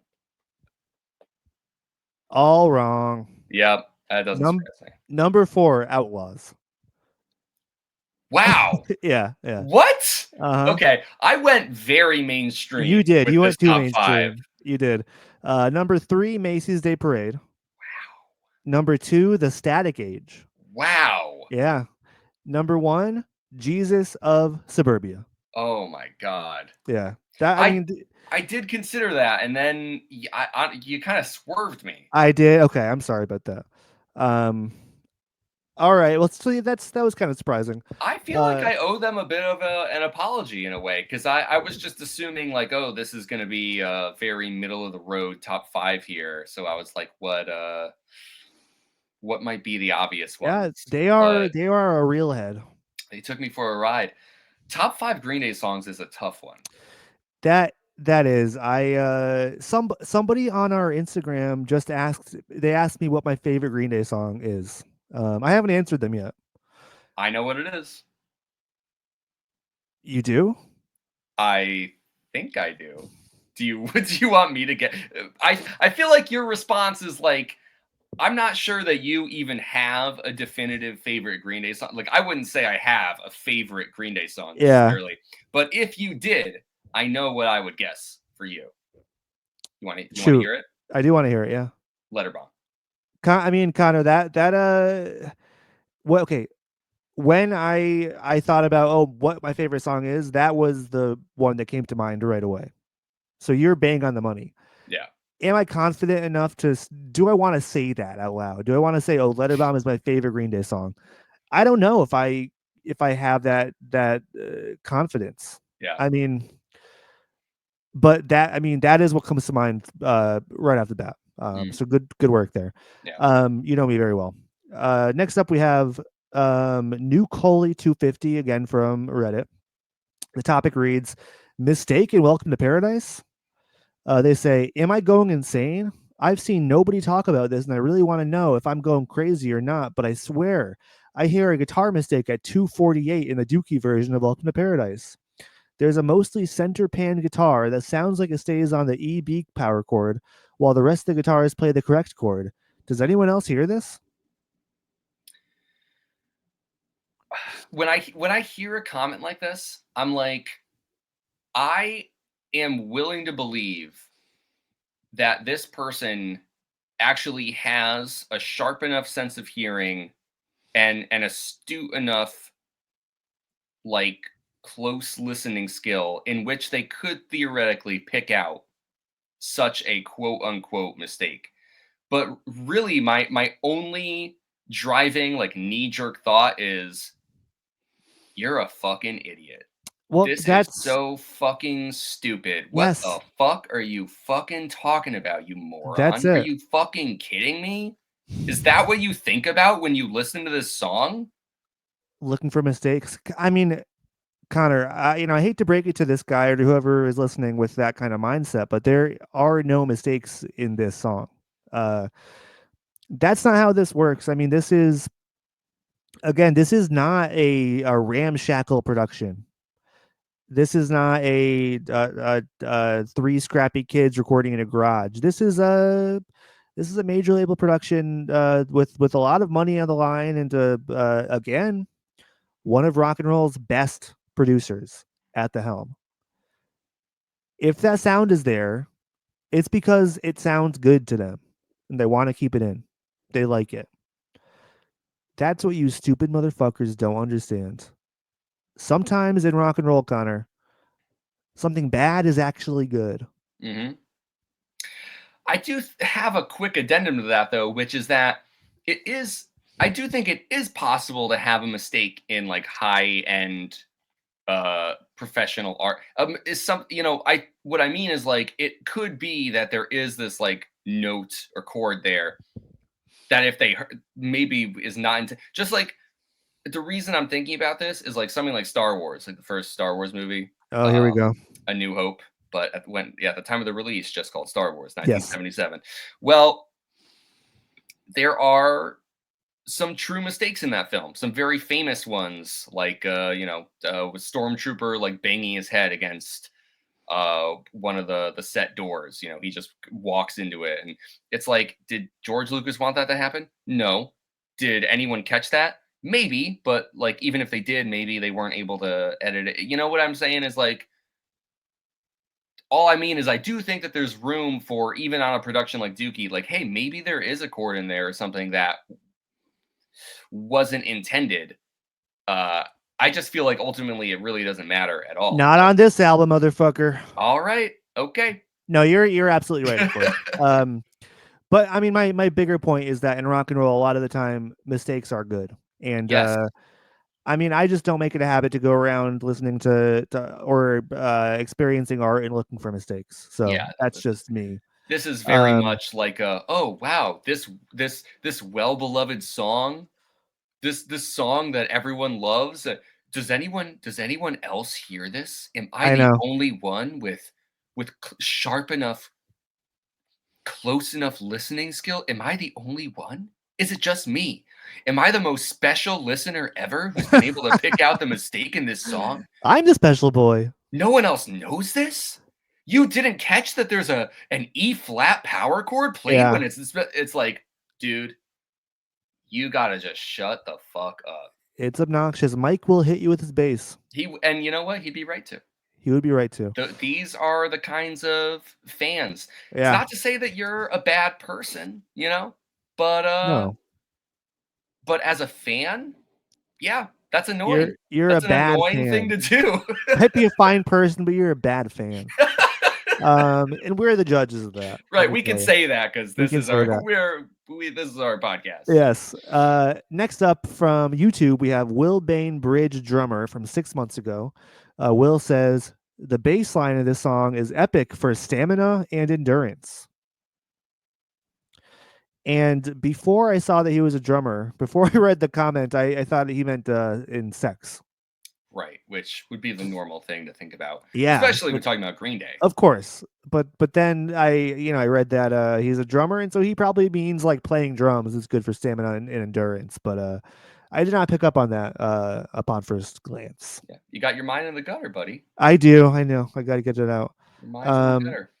Next up, we have Amida 9195 from 4 years ago. They say, "Man, I can't play the song without dancing like a crazy boy." Hmm. I feel that. For some reason, I feel like you might have read this one before. This one feels familiar to me. Oh, really? Yeah. It's possible, or maybe they just left this comment on both versions of the song. Next up, we have Chooch 541 from 1 year ago. Chooch says, "This album made my childhood. It's my baseline to reset the old think me. Thank you, motherfuckers. The old Think Me. The old think me. What, Connor? I've never heard that one, but Yeah, it's the brain, but I've it never is heard the that one brain. before. It is. It's just a very strange way to refer to your brain. Yeah. You think like, oh, beating the meat. You know what that means instantly. You know. We're still on this. Yeah, I mean, we're not gonna get off this if you know what I'm saying. You know what I'm saying. okay. Yeah, well, But yeah. So that's just That's just some interesting choice of words there from Chooch. you know what I think? It's funny too because it seems like there's kind of a double meaning in baseline, because of course, like Yes. Yes. setting yourself back at baseline, back at like your standard set of like normalcy. But of course, like the baseline in this song, that's gonna do wonders for any man's think me. So Absolutely. Absolutely, it will. That's gonna get your think me going real good. Okay, we have John Allen 2771. This is on the music video. John Allen says, Green Day thinking, what could we do to make the show even better? They pause, and one of them says, I know, let's set shit on fire. Me. Sounds good. wait, is the commenter in the room with Green Day? I think in this hypothetical scenario, Right, they're there. he's in the room with Right. Green Day. Yeah. Maybe he's their manager or something. I don't know. Yeah, I would like some more clarification on Yeah. this because, yeah. He's I cosplaying as Green Day's tour manager. yeah, it's funny. And it's like, what is he? I know you said this before too, but I was thinking, like, what is that? It kind of looks like a newspaper to me. It could I be a s- I newspaper. sort of wondered if there was like a review, like, could there be like a review of Oh, a Green review. Day Yeah, something? I don't know. it could. Yeah, there could have been. Could Um, just be nothing. But the world may never know. Who knows? We have Carson Godwin from 3 years ago. Carson says, "This is the best piece of filler ever." I don't know why they think that Welcome to Paradise is filler. This guy's profile picture is of Mark Zuckerberg, That's not good. which that's the whole that tells you the story right there. That is not good. I mean, Dookie, when people say like all killer, no filler, I think Dookie's a pretty good album to point to. I think so too. I mean, I actually feel like some 41 named one of their albums "All Killer No Filler," and I kind of think that they had Dookie in mind when they named that because Yeah. I mean, some 41 Yeah. they're uh, they wouldn't be around without Dookie. I was going to say, like, I don't think that Green Day has a filler song in any of their albums, but I kind of do got to admit, we were just talking about 99 Revolutions. I think in my mind that would fit the bill. Okay, Not that it's a bad yeah, song. I do not think that 99 Revolutions is a bad song. My gripe with it is I don't think it should be on Trey, yeah, yeah. especially not where it is in the track list. What the fuck is it doing there I between know. uh fucking Dirty Rotten Dirty Rotten Bastards and The Bastards and The Forgotten. Forgotten? Right. What is it doing there? Why are you destroying Oh, what could be the otherwise perfect pace of this album? I So know. in my mind, I'm like, 99 Revolutions, I think, is a filler song because it shouldn't be there. I think it does fit the criteria. Um, in that regard, I might have to think about it a little bit more. But I'm not. I don't think you're wrong. I don't think you're wrong. Okay. Next up, we have Iced Up Doggy from 1 year ago. They say, "This gave me confidence to finally stand up after a major car accident, which left me paralyzed. Just to turn this off." Wow. It's a fucked up comment. Yeah. Yeah. I mean, I'm glad that they're feeling better. I am too, but it's like, why would you turn this song on? Like, wouldn't it make you want to jump and dance, and would Right. inspire you to Punch a live life? horse, Punch a who knows? horse. Right. I mean, is it really that bad, or was it just on a loop for your entire recovery? So you're like, okay, finally I can go and turn this thing off. I don't know. Right. That could be it. Yeah. It is, I don't know. It's hard to I can't imagine disliking Welcome to Paradise to the point where you would choose to search it on YouTube and leave a negative Yeah, comment. I could even get like just being like, "Oh, I'm not really into Green Day, so I don't really like Welcome to Paradise." There's millions, maybe even billions of people who, might feel that way. But why are you leaving a comment about it on YouTube? Because it makes me feel like they're a Green Day fan. You're a yeah, Green I Day know, fan and you don't like Welcome to Paradise? I Is know. that it? Is that what you're telling me? Yeah, it's baffling. It is baffling. Okay. Next up, we have Dr. Meta 666 from 1 year ago. They say, got Frankie Muniz on guitar and vocals, Junkie Jeff Daniels on bass and backing vocals, and that little fucker from high school whose name we can't remember on drums. Wow. So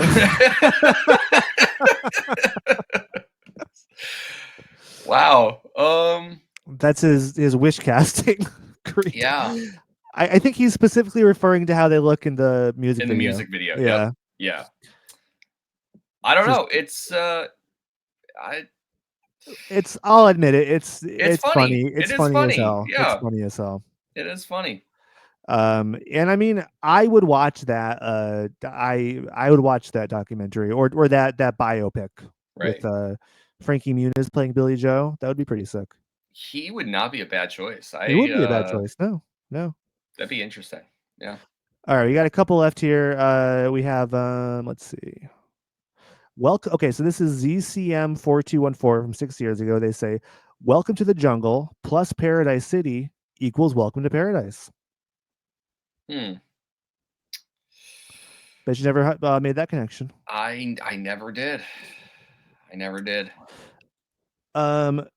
The other thing that I wanted to mention, I don't have like one particular comment here, but have you ever watched the song? I mean, watch the movie Surfs Up. No, I don't think I know it. It's like about a penguin that surfs. I think it's like an animated Oh, movie. I know that one. I think that came out around the same time as Happy Feet, and everyone was like, "Oh man, Happy Feet's like way better. Oh Why the yeah. fuck would you go see Surfs Up?" Well, there's a whole generation of kids who like know Green Day because of Surfs Up, because this song is in Surfs Up. Oh, it is, huh? So there's like tons of commenters being like, when I was 5, I love that movie Surfs Up, and like that's why I'm here in this comment section. Green Yeah, Day for life. that is really funny. Does that make you feel old? Yeah, You I old mean, fucking man? a little bit, yeah. I got 2 left for us here. We have next up we have Nighttime Rollback from a year ago. They say, the way he sing, the way they play, the way it's written, I want to live there. Dude, yes. The I way he feel sang, yes, 100%. I feel that 100%. Last up we have Barry the Yeen from 1 month ago. Barry says, I'm only 22 hearing this song now. Where the heck do they live? Detroit?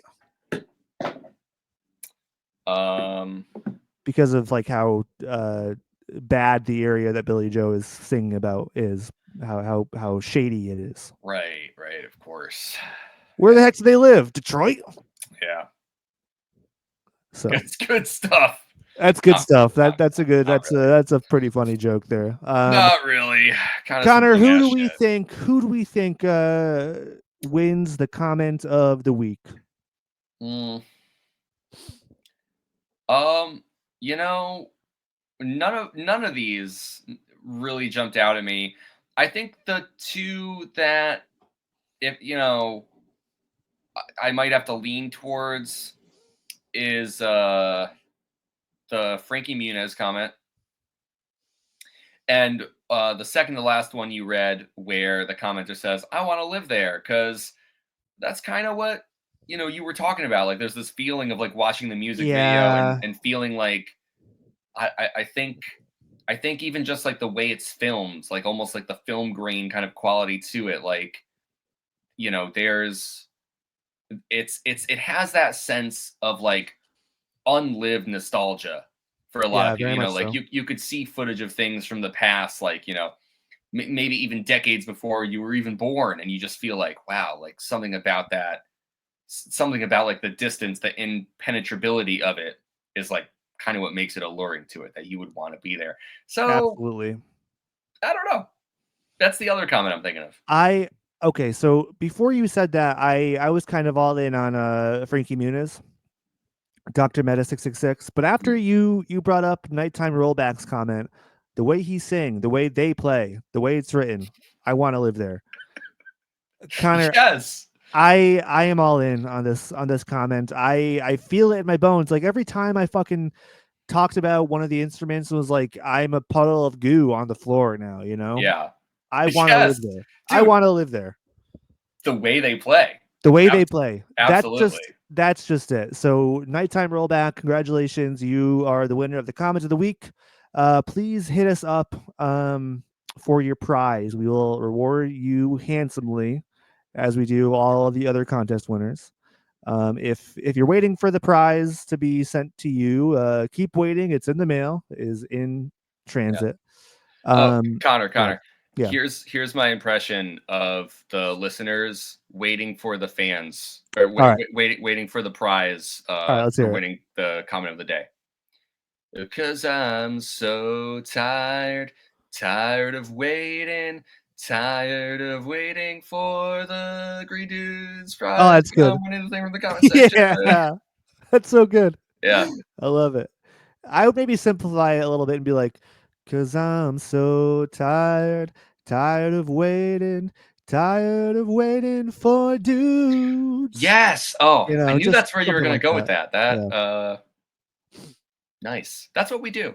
Yin and yang, We you know? we just bounce it off of each other and eventually we'll perfect it, you know. Mm. Connor, anything you want to say before we wrap things up? No, just, it was fun to kinda take another pass at this, beefed up version of the song. Yeah, hell It yeah. it does deserve its own episode. It It it does, yeah. is, that much of a kind of, an improvement, or at the very least, a difference depending on where you're at on that side of the Yeah, fence where an evolved version, you know. for sure.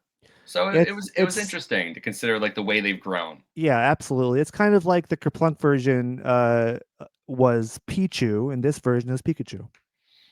That's right. For all my Pokemon heads out there.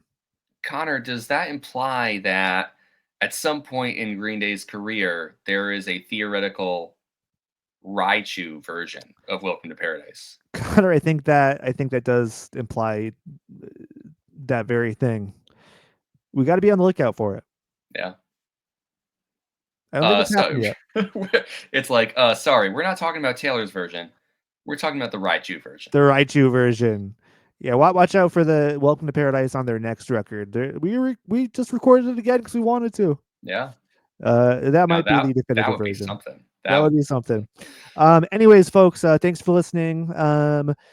Again, we recorded a video version of this podcast, so that will you can watch us on YouTube and see our funny faces and our Green Day T-shirts. And even our cats. And even our cats. That's true. Bonus cats. Um, so the link to that will be in the show notes. You can follow us on social media. We are at Green Dudes Pod on both Twitter and Instagram. Please hit us up there. You can email us at greendudespod@gmail.com. Please let us know your Green Day story, your history with this song, or any other Green Day related tidbits you want to share with us. I love hearing people's Green Day journeys. It's fascinating to me. I love sharing mine, obviously. Um, Look forward to the next song we're gonna be covering, Connor, is Pulling Teeth, Yes. which is an awesome one. It is. I'm excited for that one. Very personally excited for that one for sure. Yeah, absolutely. And then while you're at it, while you're on your phone or on your computer, head over to the Apple Podcast app and leave us a nice 5-star rating and a glowing review. Same goes for Spotify. That would be much appreciated. But as always, folks, until next time, Stay stay punk. punk. All right. All right, all right.